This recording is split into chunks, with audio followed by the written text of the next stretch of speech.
Paul's letters to the Roman congregation, there's one important point that Paul wants to be sure that his readers do not miss. And that is that God is in the business of forgiveness. During this Lenten season, I think we would all benefit from examining our own attitude toward forgiveness.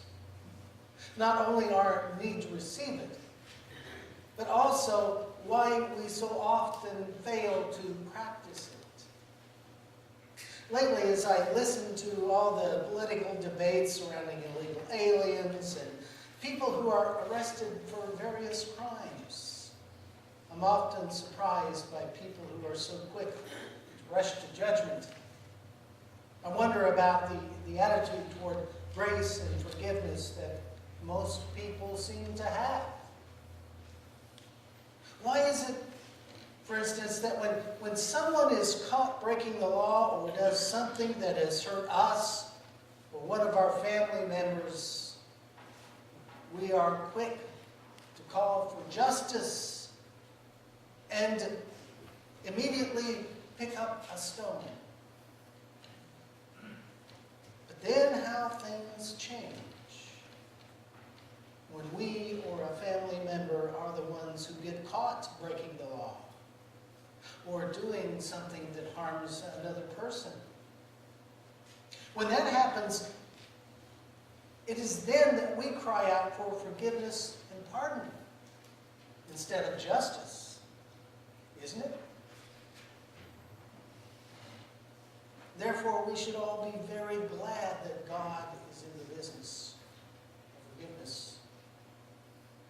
Last fall, there was an article in USA Today that talked about the number of commutations that President Obama had issued during his tenure in office. He has issued more than any other president before him. Now, these commutations were most likely given, in most cases, to low-level drug offenders that, had they been convicted of the same crime today, they would have received a much lighter sentence. However, the same article also reported that when it came to full pardons, President Obama was the stingiest two-term president since George Washington, having issued just 70 to date.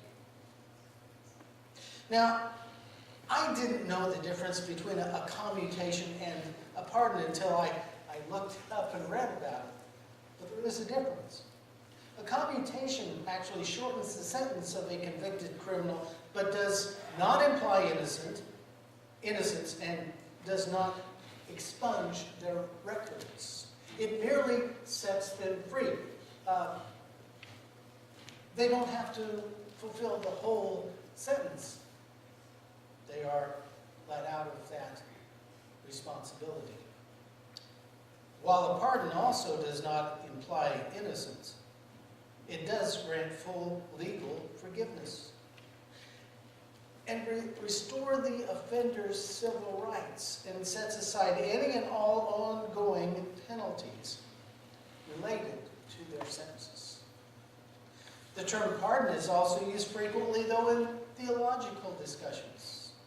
When we speak of God's mercy and forgiveness, what we receive from God when we confess our sins and ask for forgiveness is not a commutation, but a full pardon. When God forgives us, He not only frees us from any obligation concerning our offense, but also wipes out the record of our offense. While Paul does not specify or particularly use that term, pardon, in any of his letters, and we don't even see it appear actually in the New Testament anyplace. But it's clear what he means when he speaks of believers being justified by faith. Paul is talking about our being made right before God when we receive Christ. While the word pardon, again, does not appear anywhere in the New Testament, the story of Israel's relationship with God depends a great deal on the covenant that God made with the Israelite people. God made a promise to Abraham and to the people of Israel, to Abraham's descendants, that he would be their God. And even though they were not faithful to him, God kept his promise and was faithful to them. So if this covenant that had been made between God and the people of Israel was going to be viable, then there had to be a way to restore this damaged relationship. Moses also understood that a way must be found to restore the covenantal relationship between God and his people after the great sin that they committed with the golden calf. After Moses had received the second set of tablets, we read in Exodus 34 that he bowed to the ground at once and worshipped. "O Lord, if I have found favor in your eyes," he said, "then let the Lord go with us. Although this is a stiff-necked people, forgive our wickedness and our sin, and take us as your inheritance." Verses 8 and 9. And so God promises to renew the covenant that he made with Abraham and his people. As we consider all that has taken place, the only thing that can restore this broken relationship is that if God forgives the people of their transgression. But the people must be willing to repent. On this, the Bible is very clear. It is God's choice as to whether he will pardon the people for their sin. God is under no obligation to do so. While the Bible portrays God as wanting to pardon the Israelites, it also calls for the people to return to the Lord. In other words, God is waiting for the people to come to him and ask that they be pardoned. And they must be willing to stop sinning. The prophet Isaiah also puts forth the same sentiment. "Let the wicked forsake their way, and the righteous their thoughts. Let them return to the Lord, that he may have mercy on them, and to our God, for he will abundantly pardon." Isaiah 55, verse 7. Again, while the actual word pardon is not used in the New Testament, Luke records for us a wonderful story about a pardon that illustrates God's love for us and God's willingness to forgive. It's a story I'm sure you're familiar with that Jesus told, the prodigal son. Now, for the folks who have grown up in the church, you know this story. So I want you to think about the main events of the story. The young son goes to his father and wants to set out on his own. So to fund his independence, he asks for his share of the inheritance. And the father complies, and he takes his inheritance, and the son takes his inheritance, and he goes off to a foreign land. We are told that he squanders it on prostitutes and on loose living. Then one day he finds he is broke and starving. When he came to his senses, he remembers that even in his father's house, the servants are treated well and have plenty. So he heads for home, content to merely become one of his father's hired hands.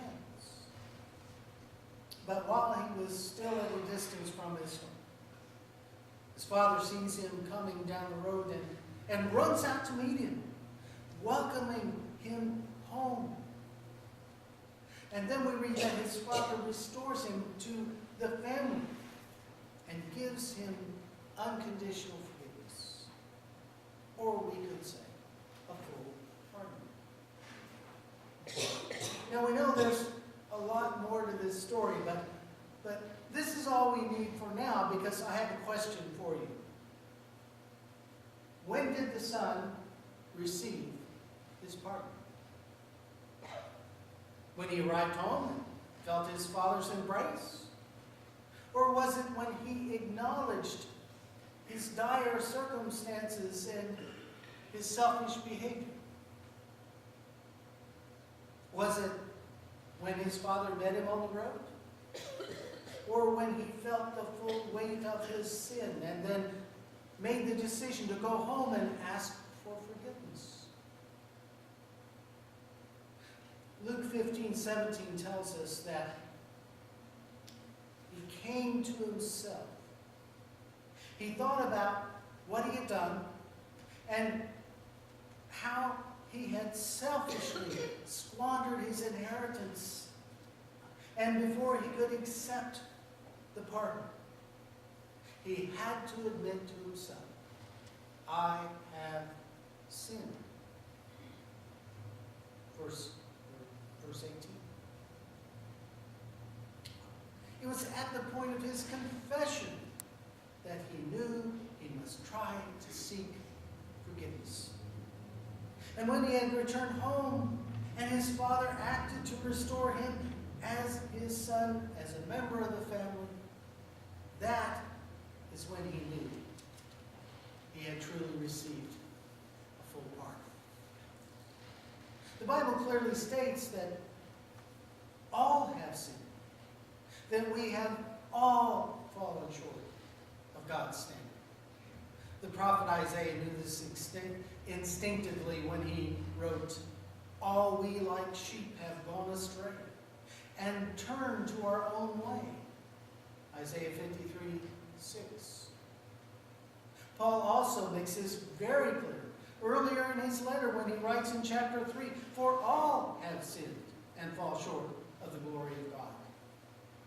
Not some, not most, but all. That kind of puts us all in the same boat, basically.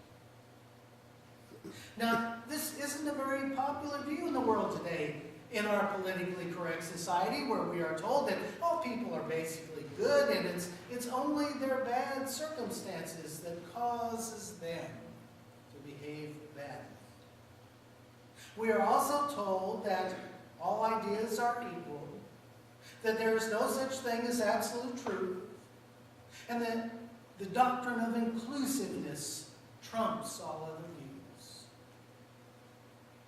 Well, I'm sorry, but I believe that the bent of human nature is to sin and to rebel against God. That fact is indisputable, undeniable. The great English journalist Malcolm Muggeridge once made this very astute observation when he wrote these words. It is the depravity of man that is at once the most unpopular of all dogmas, and yet the most empirically verifiable. In other words, it's easy to see. There's not much doubt. Yes, we are all in need of a Savior. And we are all in need of pardon. Fortunately, it's a good thing for us that God is in the business of issuing pardons when we demonstrate that we are willing to live within the boundaries that God has set for us to live by. I would bet that most of us could think of a time when we either received forgiveness or offered forgiveness to someone. I remember reading a story once about a store owner back in the state of New Hampshire who survived the recession of the 1980s. The man's name was Ernest Peters. Back in the early 1980s, if you will remember, as a lot of us went through that time, it was difficult. Especially if you lived in a rural community where the local economy was based mostly on agriculture. Peters owned a variety store. By his own admission, he was a little too soft-hearted. He didn't do a very good job at collecting his accounts receivable. Business was also down, and he knew that the main reason that a lot of his former customers were no longer shopping with him is because and were embarrassed probably to come in the store and buy things or shop when they knew they owed him money. When he went through his books, he estimated that he had about 1,200 people that owed him money to the tune of about $10,000. Now, if we put that up in today's dollars, it's about $25,000. Now, even though these people owed him money and his business was on the cusp of becoming insolvent and closing, he felt sorry for these folks because he had lived there for a long time, and most of them were just part of the community, and most of them he knew had lost their jobs. So one day he had an idea. He took out an ad in his local paper which read, "To our valued customers, your bill has been paid in full. Come and get a fresh start with us. We will help you through these difficult times. Come back and be a customer of Peter's Variety Store once again." Several months later, a reporter heard about what Peters had done, and he wanted to do a story on him. He told the reporter that he had done what he had done was as much a last-ditch effort to save his store as it was an act of generosity. But in this interview, he also revealed his compassionate spirit, which caused him to do what he did. When he told the reporter, "I mean to do business by forgiveness."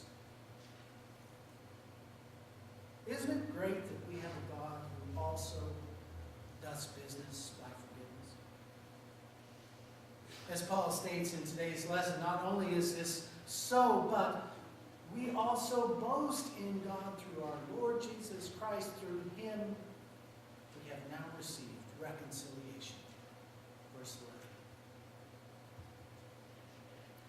Although President Obama was accused of being kind of a soft touch by some, a bit too generous in issuing commutations, he was actually way down on the list when it comes to granting full pardons.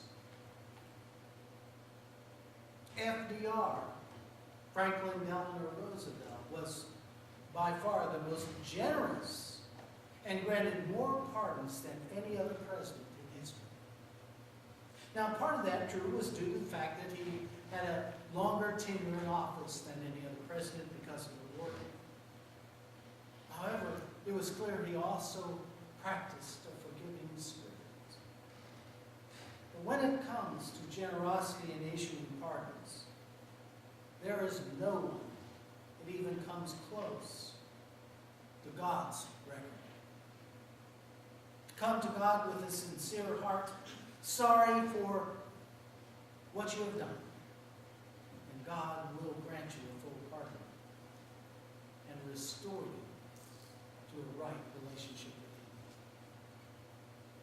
I'll say it again. Aren't you glad that God is in the business of forgiveness? Yes. Let's pray. Loving God, there is not one of us here this morning that has no need of a pardon. We come to you with contrite hearts. As David said, "My sin is ever before me. I know what I've done. Lord, I lift this up to you, and I ask for your forgiveness. And I am reassured that you will offer me a pardon if I sincerely come to you. Lord, thank you that you are in the business